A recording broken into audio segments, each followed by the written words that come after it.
እንዴት እንደሆነ አልገባኝም እኔ ብዙ የህግ ባለሙያዎች በተለይ በዚህ ጉዳይ ላይ ሲሰሳቱ አይቻለሁ የወሰነው ጉዳይ ነው አይደለም እንዴ እሷ ያ ከሆነ መረጃው ትክክልም ይሁንም አይሁንም የፍትህ አካል ነው አገርናት ባለላትም አገርናት ልል አልችልም ገለቴ ቡርቃ እድለኛም ናት ድልም አግኝታ አገርናት ራሷ ሃይማኖትና የማን ነው የብሔር ሊያስመስሉት የሚሄዱ ብዙ ስትራግል አለ ታያለ እዚህ አንድ ሰው ጉዳይ ውስጥ እጃቸውን ሲነክሩ አስበው ለሳቸው ቀርቶ እኔ እንኳን ሽምግልና ልግባስል ጊዜን አጣብቤ ነው እናሳ ጠቅላይ ሚኒስትራችን ቢገቡ ጊዜ ካላቸው እንደ ሽምግልና እንደ ህግ ይሄን ማድረግ አለባቸው ብሎ ሶሻሉ ወይም ፓብሊኩ የሚጥልባቸው ግዴታ አይደለም ወክልናዬን ካነሳውኝ በኋላ ሽያጭ ተደርጎብኛል እኔ አስከፍያ አይደለም እነሱን በነፃ ነው መሰራላቸው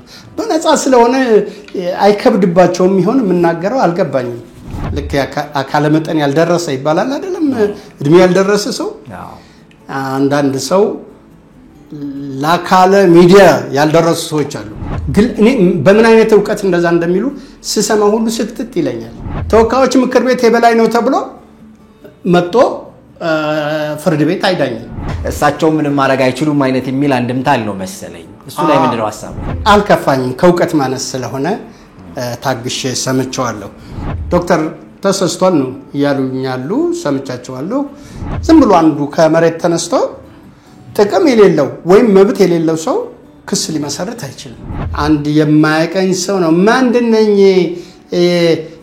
ዶክተር ነኝ ሐዋርያ ነኝ የሚል እንደ ህግ ስንሄድ የሚያስገድዱበት እንትን የላቸው ማህበረሰብ ውስጥ ሳያውቁት ነቀርሳ የተቆረቆሩ እየመሰላቸው ያልተገባ ነገር እየጣሉ ነው ብዬ አስባለሁ እኛ ተማርን ምንል አውቆቅን ምንል የህግ ሰዎች ነን ምንል በጭንቅላቱ ከተከል ነው አገር የሚለውን ሌላውን ማመን ይሆን አገር አይደለም እየሄደ ያለው ከፍትሐ ብሔርነት ወደ ወንጀልነት እየሄደ ነው ሰላም ዲኤምሲ ሪል ስቴት እስከ 2 ሚሊዮን ብር ጥማሽ ያደረገባቸውን የመጨረሻውን የዲያስፖራ ብሎክ አፓርትመንቶች ሽያጭ ላይ መሆኑ ይታወቃል አፓርትመንቶቹም በለቡ በብራታይ ለፊላ ቤት ዲዛይን የተሰሩ እጅግ መላክ እይታ ያላቸው ሲሆኑ ደርሰመን ፕሬዘንት ከመክፍያ ብቻ እንሆ ያለን ነው ባለ 1 መኝታ ከ72 ካሬ ጀምሮ ባለ 2 መኝታ ከ105 ካሬ ጀምሮ ባለ 3 መኝታ ከ145 ካሬ ጀምሮ ማግኘት ይችላሉ በተጨማሪ 60% የባንክ ብድር ለሁሉም ቤቶች አመቻችተናል እነዚህን በከተማው ተፈላጊ የሆኑ ቤቶች ሽያጭ ሊጠናቀቁ ወሰን ቤቶች ብቻ ስለቀሩን ፈጥኖ ቤቱን የግሉ ያድርጉ ቀጠሮ ለመያዝ አሁኑኑ ከታች ባለው ስልክ ይደውሉ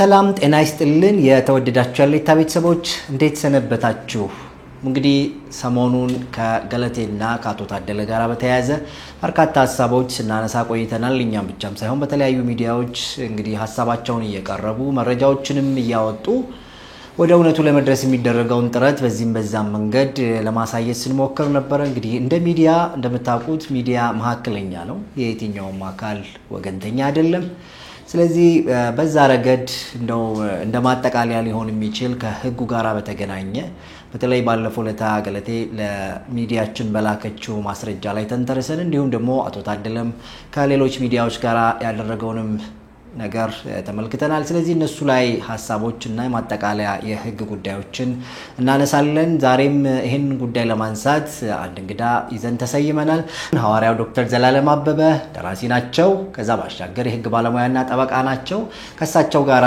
ሐሳቦችን እያነሳን እንወያያለን አብራችሁን ቆዩ እንኳን ደህና ቆያችሁ እንዴት አሉ ደህና ነኝ ሰላም ነኝ መልካም እንግዲህ መግቢያ ላይ እንዳነሳሁት ጉዳዩ ማለት ከህግ ውጪ ያለው ጉዳይ ምልልሶቹ እንግዲህ ለባልና ሚስት ሲጋጩ ያለ ነገር ነው ብለን አስቀምጠ ነው ዛሬ ትልቁ ትኩረታችን ከህግ ጋር የተገናኘው ጉዳይ ስለሆነ በተለይም ደግሞ ውክልና ከተነሳ በኋላ ሽያጭ ተደርጎብኛል የሚል ሐሳብ በማስረጃ ወደ ሚዲያችን የመጣ ወረቀት አለ ከሱ ጋር በተገናኘ ምናልባት አቶ ታደለ ለተለያዩ ሚዲያዎች ሲናገሩ ለ11 የሚባል ቤቶች ሁሉም አይነት የሚል ሐሳብ አንስተዋል። ስለዚህ ስለ ሁለት ቤቶች አምነው ተናግረዋል። አንዱ አያት አካባቢ ስለሚገኘው፣ ሌላኛው ደግሞ ገርጃ አካባቢ ለቤተሰቦቻቸው ስለተሰጠው ወይም ለእናታቸው ስለተሰጠው ቤት እሱን እሳቸው ማምነው ተናግረዋል። ከዛ ባሻገር ግን 11 የሚባል ቤት 10 የሚባል ቤት የለም አይነት የሚል ሐሳብ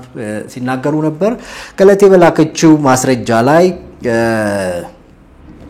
ወደ 8 ቦታዎች አንድ የአክሲዮን ማህበር አለ። ከአክሲዮን ማህበር ውጭ ግን 8 ቦታዎች ላይ አዲስ አበባ፣ አዋሳ፣ አዳማ፣ ሞጆ፣ ሰበታና እንዲሁም አዲስ አበባ ላይ ደግሞ የተጠቀሰ ቦታ አለ። ምናልባት የመዝገብ ቁጥሩም አለ፣ የካሬ መጠን ጭምር አለ።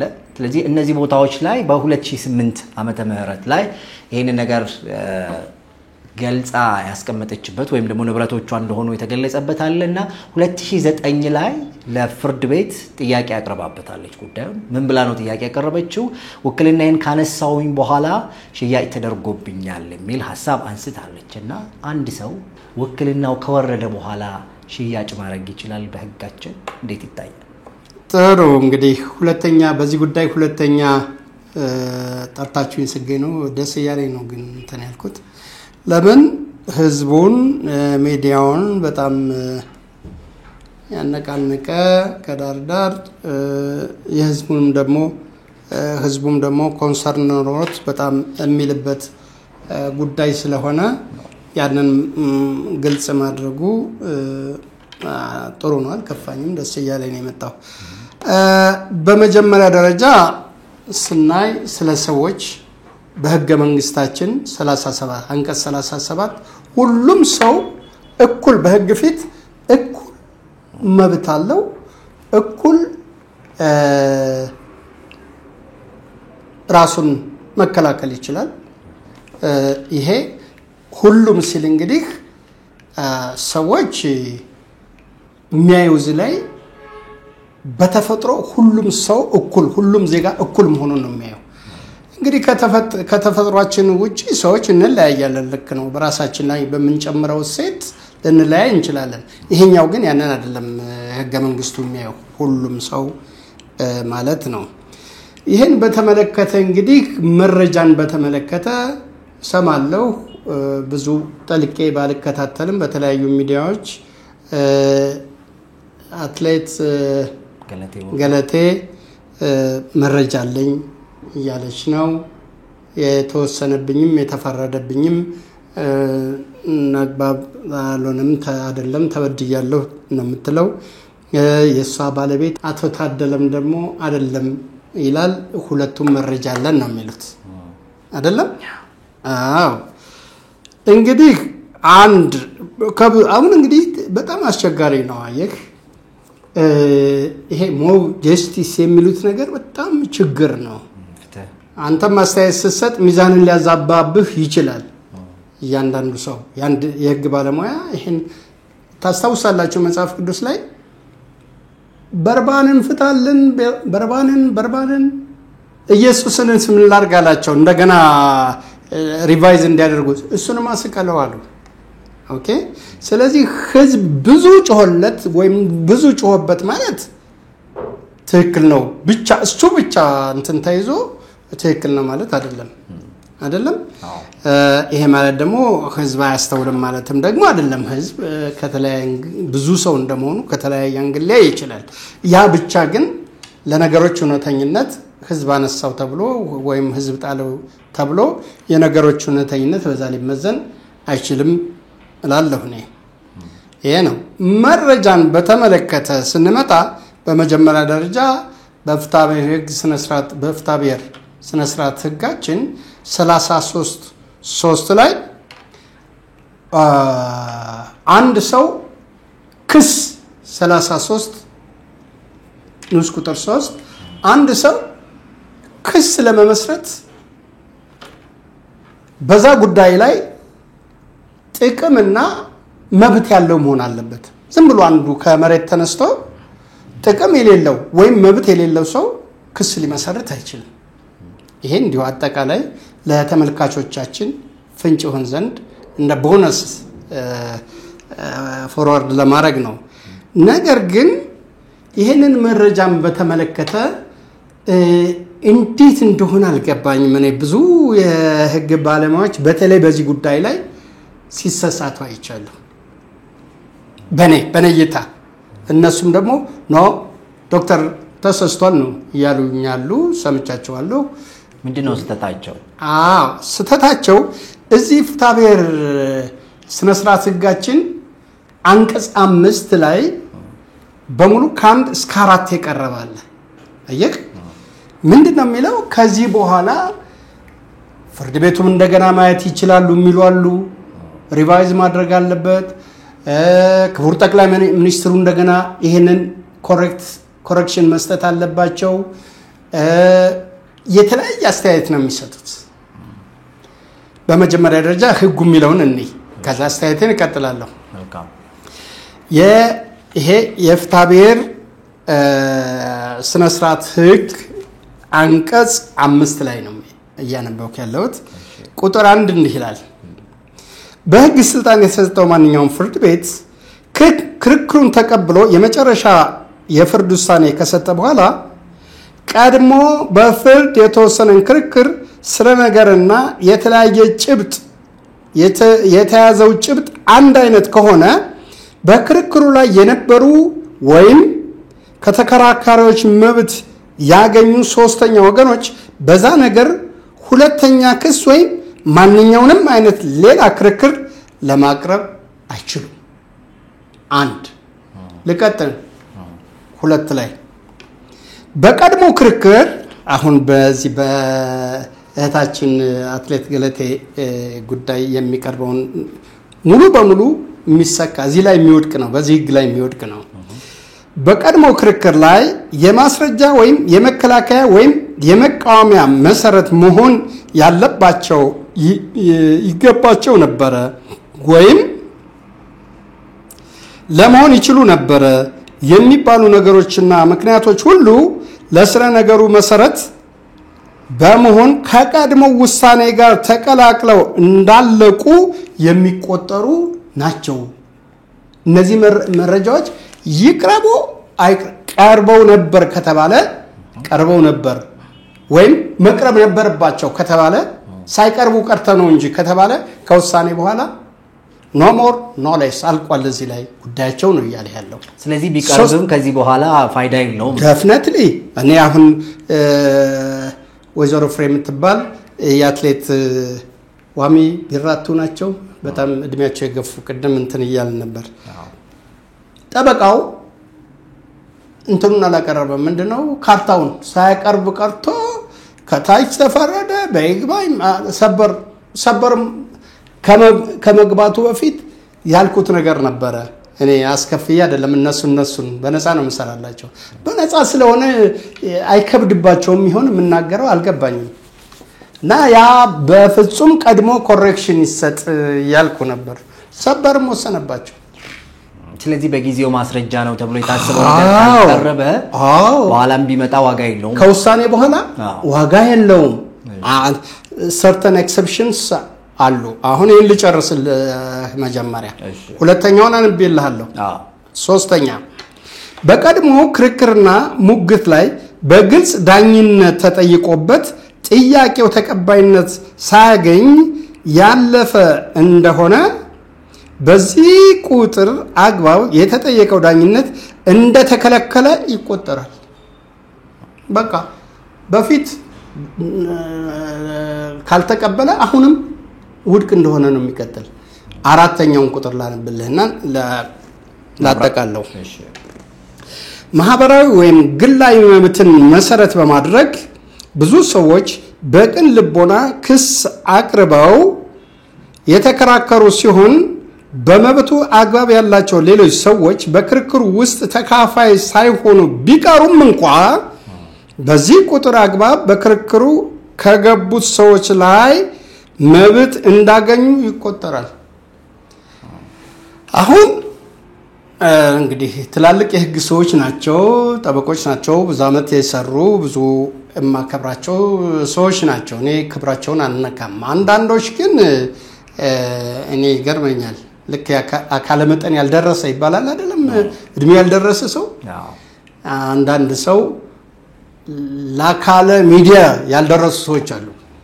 ያካለ ሚዲያ የማይደርሱት በእውቀትና በስነ ምግባራቸው እንደፈለጉ ሚዲያ ላይ ወጣ አሁን ክልክል ስለሌለ እንደፈለጉ ይናገራሉ፣ ማንንም ይዘልፋሉ፣ መንግስትን ይዘልፋሉ፣ ቤተ እምነቶችን ይዘልፋሉ። ባለ ጉዳዮችንም ሳይድ ይዘው ሚዛን ባልሆነ ነገር ላይ ሲገለጡ ሰሞኑን የምናየው ነው። እንደውም አንደኛው ብዙ ስለኔም ብዙ ተናግሯል። ዶክተር ነኝ የሚል ሐዋርያ ነኝ የሚል ምናምን ያለ ሲናገር ሰምቻለሁ። እኔ ከሱ ጋር አብሬ እንትን አይደለም። ከገፋበት ግን አለ ደግሞ ስም ማጥፋት የሚባል ደግሞ ወንጀል አለና ከቀጠለ ሸንቆጥ መደረግ አለበት፣ ወደ ህግ ወስደዋለሁ።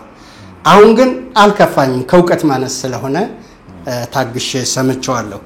እና ምንድነው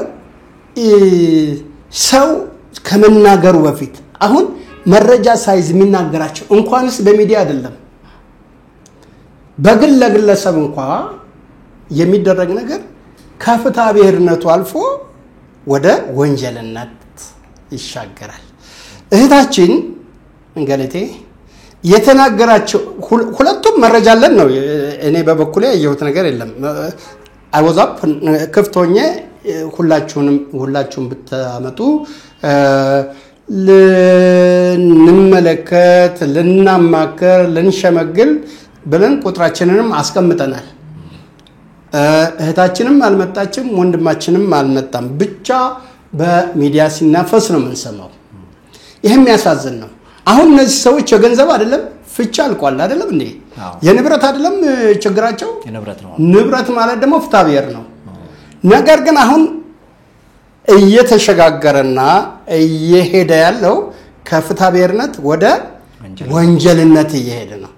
ስለዚህ እህታችንም ቆም ብትል ባለቤቷን ቆም ብለው ነገሮችን ሰው በመልካም ተጋብቶ መኖር ካልቻለ በመልካም ተፋቶ መኖር እሱም አንድ መልክ ነው አይደለም እንዴ? እንጂ ካፈርኩ አይመልሰኝ። አሁን በዚህ ደግሞ የሚያርገበግቡ አሉ። ደግሞ በዚህ እሳቱ እንዳይጠፋ አክቲቪስቶች፣ የህግ ባለሙያዎች ምን እሱን አልደሰትበትም። ስለዚህ መረጃን በተመለከተ አለን የሚሉትን ያቅርቡት። ልንዳኛው አይደለም የሚያቀርቡት፣ ማቅረብ የነበረባቸው ቦታ አለ አይደለም። ያንን ለማሳየት ካልሆነ በስተቀር ፍርድ ቤት ከመጀመሪያ ደረጃ አንስቶ በይግባኝ ከፍተኛ ፍርድ ቤት ይግባኝ ሰሚ ሄዶ ከዛም ደግሞ እንደ ደረጃው ሄዶ ፌደራል ሰበር ሰሚ ችሎት የወሰነው ጉዳይ ነው አይደለም እንዴ? እሷ ያ ከሆነ መረጃው ትክክልም ይሁንም አይሁንም የፍትህ አካል ነው። ይሄን ነው እያልኩ ያለሁት። ወደዚህም እንትን ማለት አይቻልም። የሚታይበት እንትን የለም። ምናልባት እዚህ ላይ አንድ ሐሳብ ላንሳ። ኦኬ፣ ምናልባት ከፍትሐ ብሔር ወደ ወንጀል እየሄዱ ነው ብለዋልና ምን ማለት ነው እሱ ማለት? ወንጀል ማለት ይኸውልህ የገንዘብ ጥያቄ አይደለም። የሰውን መብት መንካት፣ እሱ የሷን ስም ማጥፋት፣ እሷም የሱን ስም ማጥፋት፣ ሌሎችም በዛ ላይ ተባባሪ መሆን፣ ይሄ ገንዘብ ነክ አይደለም። አየህ ህግ ነክ ነው። ህግ ነክ ስለሆነ ያ ተበዳዩ ከሳሽ አይሆንም። ከሳሽ ህግ ነው የሚሆነው። ያስ ተበዳው እሱ ምስክር ነው የሚሆነው።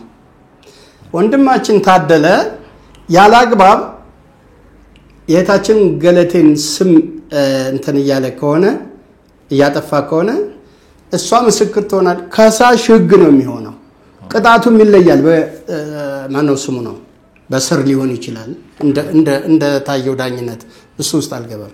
እህታችንም ደግሞ አላግባብ የባለቤቷን ስም እንትን ብላ ከሆነ ያ የፍትሐ ብሔሩ ጉዳይ ይቀርና እዛው እንደነበረ ሆኖ በወንጀል ልትጠየቅ ነው። አሁን ደግሞ በህግ ፊት ሁሉ እኩል ነው። ኦኬ፣ ህዝብ ተነስቶ አሁን በፍትሐ ብሔሩ ውሳኔ እንደሆነባት እንዴት እህታችን ትከሰሳለች ወይ ትታሰራለች ወይ ይወሰንባታል። እንዲህ አይነት የህዝብ ንብረት በጣም ታላቅ ለሀገራችን ታላቅ ባለ ሌሎች እንዳሉት አገር ናት ባለላትም ሀገር ናት ልል አልችልም። ሀገርን የሚወክል ጠቅላይ ሚኒስትር ነው። ሀገርን የሚወክል ፕሬዝዳንት ናቸው። ሀገርን የሚወክል ባንዲራ ነው። ሀገርን የሚወክል ህገ መንግስት ነው።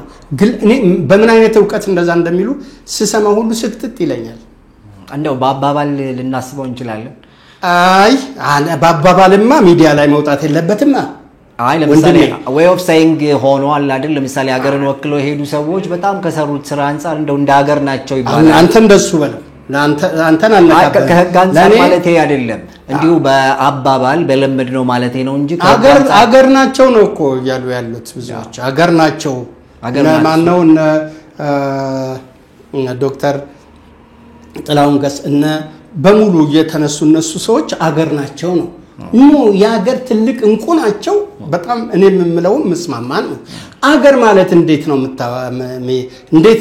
ነው እኛ ተማርን የምንል አውቆቅን የምንል የህግ ሰዎች ነን የምንል በጭንቅላቱ ከተከል ነው አገር የሚለውን ሌላውን ማመን ይሆን አገር አይደሉም። በአገር ውስጥ ትልቅ ቦታ ያላቸው ሰዎች ናቸው። እኛ ሁሉ ምንኮራባቸው ናቸው። ውጭ እንኳን ወደ ሌላ ሀገር ብንሄድ እንኳን መመኪያዎቻችን ናቸው። ሀገራችን ያኮሩ ናቸው። ሀገር ማለት ግን ይለያል። አበባል ነው ብለህ እኔ እንደሱ ብቻ አይደለም ማየ ሀገርን ያክል ነገር ና ስለዚህ እነዚህን ሰዎች እንዲህ ነው ማየው እኔ። ከዛስ ይህ አልፎ ደግሞ እያራገበ ህዝቡ እያራገበ በኋላ ወንጀል ውስጥ እህታችን ወንጀል ውስጥ ወንድማችን ቢገቡ ከዛ ውሳኔ እስር ቤት ፍርድ ቤት ቢወስን ችግር አይፈጠርም? ይፈጠራል። በጣም የተነካኩ ሰዎችም ብዙዎችን እየዘረጠጡ ነው ያቻሉ። በስም ማጥፋት ቢከሰሱ ችግር ነው የሚሆነውና ቆም ተብሎ ይልቁን እንትን እንበላቸው። ማን ነው ይምጣና ጉዳዩ እነሱ የሚያምንባቸው ሰዎች እናቀራርባ የሚቻል ነው። ወደ ሽምግልናው ነፍስ ተጋሎ እንኳን ጉማ እንትን ይላል አይደለም እንዴ? የሀገራችን ጥሩ ሴቶች እኮ አሉና እንደዛ ቢመጣና ነገሩ ቢበርድ ለወሬኞችም ብዙ እንትን ባይል ብዬ እያዘንኩ ነው ባለችን ጊዜ ምናልባት እንትን ካየሁ እያዘንኩ ነው የማየውና ይሄ እኔ መልካም እስማይ ኦን ቪው የማንንም ማይነካ ልክ ነው። እንግዲህ ወደ ሽምግልና ጉዳዩን መውሰድ ምናምን ጥሩ ነገር ነው በራሱ መቀራረብ። እንደው ከዚህ በላይም ባይዘል ጥሩ ነው።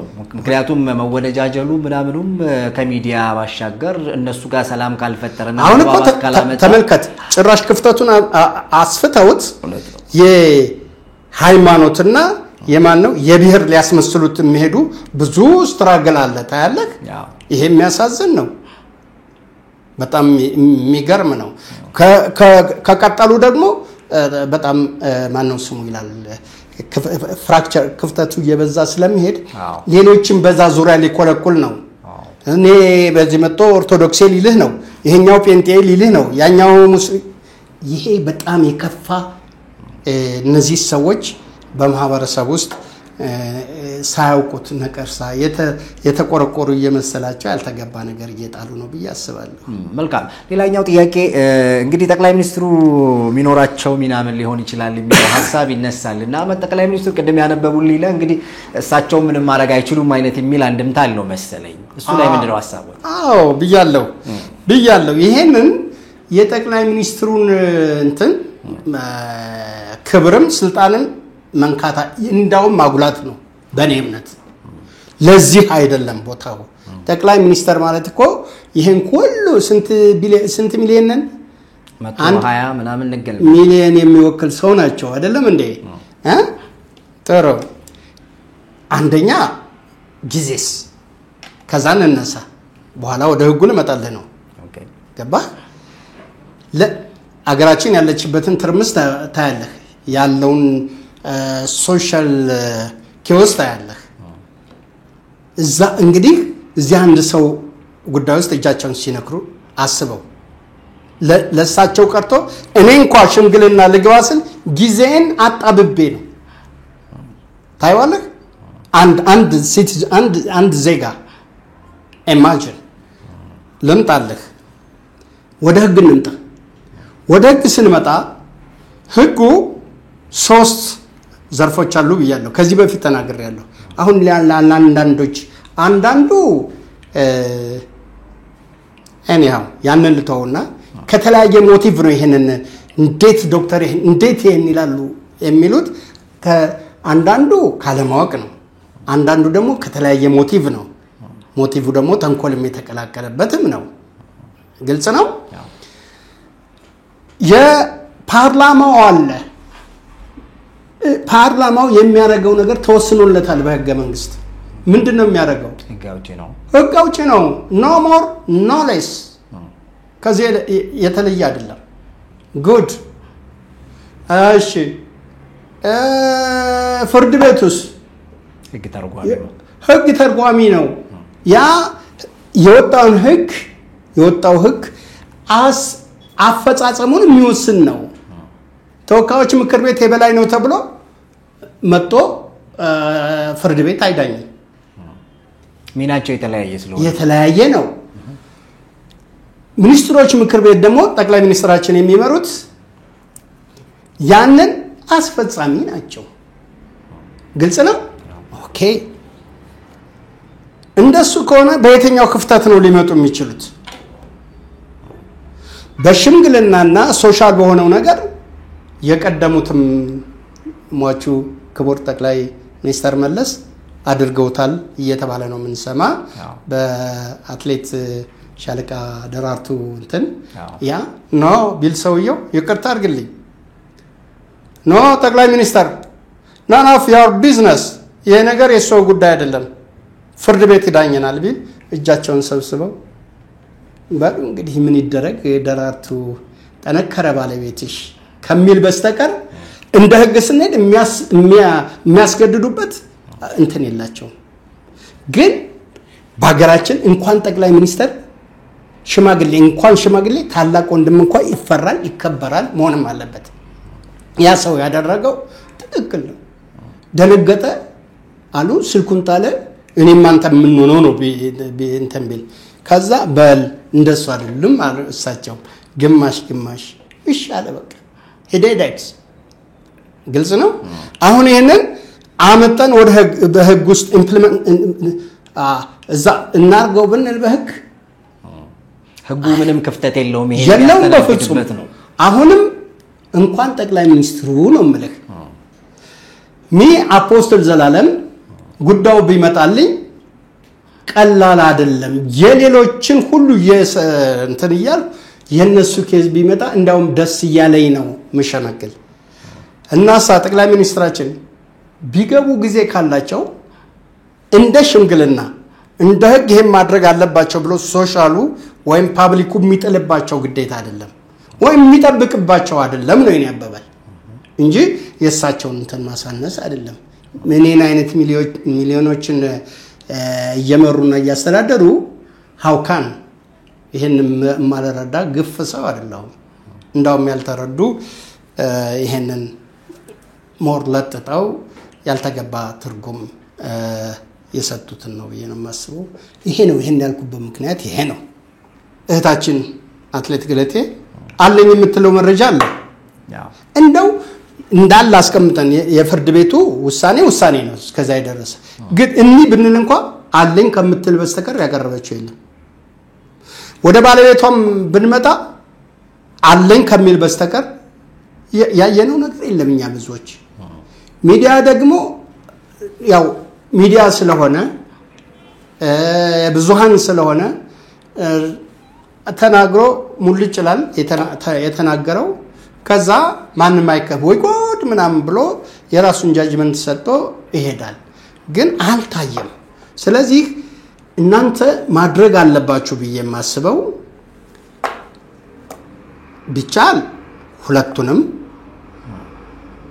እንደ ነፍስ አልተዋደቁ እሺ ሁለታችን ፊት ለፊት አንገናኝም ቢሉ እንኳን የሁለቱ መረጃ መጥቶ ብናየው የህግ ሰዎች ናቸው ኦር ሃይማኖት ሰዎች ነው ኦር ነሚት ዋትኤቨር መመዘን ቢቻል እንጂ ያም ተነስቶ እንትን ሲል ይቅባባል ተቋብቶ በኋላ ወደ ወንጀል ልንሳብ ነው። አሁን አንድ የማያቀኝ ሰው ነው ማንድነኝ ዶክተር ነኝ ሐዋርያ ነኝ የሚል ቀርታችሁ እዚህ ስለሰማሁት እኔ ራሴ ዲፋሜሽን አይደለም ስም ማጥፋት አይደለም ያለኝ ስለሆነ ዶክተር ነኝ ማንድነኝ የሚል እንዴት አርጎ አስቦት እንደሆነ በዚህ ወጥቶ በዚህ ወርዶ ይያለ ይናገራል። ኦኬ ይሄ ሰውዬ በዛ ቢቀጥል ሌላውም እየተነሳ እሱን ማን ነው ቢል እንዲህ ቢሆን የሌላውም ስም እንደዛው የሚጠፋ ቢሆን እሺ ልቡን እንተላለፋለን። አንዴ ትታገሳለን፣ ሁለት ሶስት ጊዜ ትታገሳለን። ወደ ወንጀል ሄዳል ሄደም ይሄ ነውና እነዚህ ሰዎች ያንን ቢያቀርቡና ቢሸመገሉ ጥሩ ነው እላለሁ።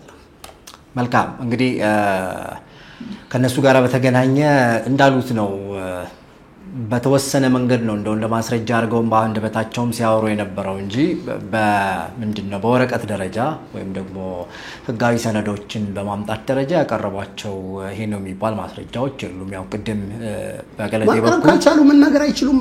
በገለቴ በኩል ያነሳነው እንዳለ ሆኖ ምናልባት እንግዲህ ለሌሎች ሚዲያዎች ሄደው ማቅረበውም ከሆነ እንግዲህ በሂደት እንሰማለን። ግን በጥቅሉ ማለት የምንችለው ነገር እንደማጠቃለያ ቅድም ያሉት አንድ በጣም ወሳኝ ነገር ያለ ይመስለኛል። አንደኛ እንደው አብረው እንዳልኖሩና ጥሩ የፍቅር ግንኙነት እንዳልነበራቸው እንደው እንደ ጠላት እየተያዩ ጎራ ለይቶ ተዋድኖ የሆኑ ነገሮች መወራወር ጤነኛ ነው ብለን አላስብም። ምክንያቱም ስላሳለፉት የተወሰኑ መልካም ቀናትም ቢሆን እነሱ ነገሮች ተወጣ አድርጎ ህጉንም እንከተል ካሉ ህጉም ያመጣውን ሽምግልናውም ደግሞ እንደ ሀገራችን ባህል ትልቅ ሰው ይከበራል። የተለያዩ የእምነትም እንዲሁም ደግሞ የእድሜም ሽምግልና ጭምር ያላቸውም ሰዎች ቢሆን ገብተውበት ጉዳይ ወደ ሰላም እንዲመጣ እንዳሉት ወደ ወንጀል እንዳይሄድ ማለት ሌላ ወደ ስም ማጥፋትና ሌሎች ጉዳዮችን አብሮ ተደበደብኩ ይላል የወንድም አሁን እነሱ ነገሮች ከቀጠሉ የሚመጣው ነገር በእውነት ጥሩ አይደለም በራሱ። ስለዚህ እንግዲህ በዛ መንገድ ሰላም እንዲያወርዱ እንመኛለን። እኛ በጣም እናመሰግናለን ስለ ጊዜው። ክቡራን ተመልካቾቻችን አብራችሁን ስለነበራችሁ ከልብ ነው የምናመሰግነው። እንግዲህ ሐሳቦቻችን እነዚህ ነበር የሚመስሉት። ለነሱም ሰላም ለሀገራችንም ሰላም ነው የምንመኘው። ደናው ሰላም ዲኤምሲ ሪል ስቴት እስከ 2 ሚሊዮን ብር ጥማሽ ያደረገባቸውን የመጨረሻውን የዲያስፖራ ብሎክ አፓርትመንቶች ሽያጭ ላይ መሆኑ ይታወቃል። አፓርትመንቶቹም በለቡ በብራታይ ለፊላ ቤት ዲዛይን የተሰሩ እጅግ ማራኪ እይታ ያላቸው ሲሆኑ ደርሰመን ፕሬዘንት ቅድመ ክፍያ ብቻ እንሆ ያለን ነው። ባለ 1 መኝታ ከ72 ካሬ ጀምሮ፣ ባለ 2 መኝታ ከ125 ካሬ ጀምሮ፣ ባለ 3 መኝታ ከ145 ካሬ ጀምሮ ማግኘት ይችላሉ። በተጨማሪ 60% የባንክ ብድር ለሁሉም ቤቶች አመቻችተናል። እነዚህን በከተማው ተፈላጊ የሆኑ ቤቶች ሽያጭ ሊጠናቀቁ ስም ቤቶች ብቻ ስለቀሩን ፈጥኖ ቤቱን የግሉ ያድርጉ። ቀጠሮ ለመያዝ አሁኑኑ ከታች ባለው ስልክ ይደውሉ።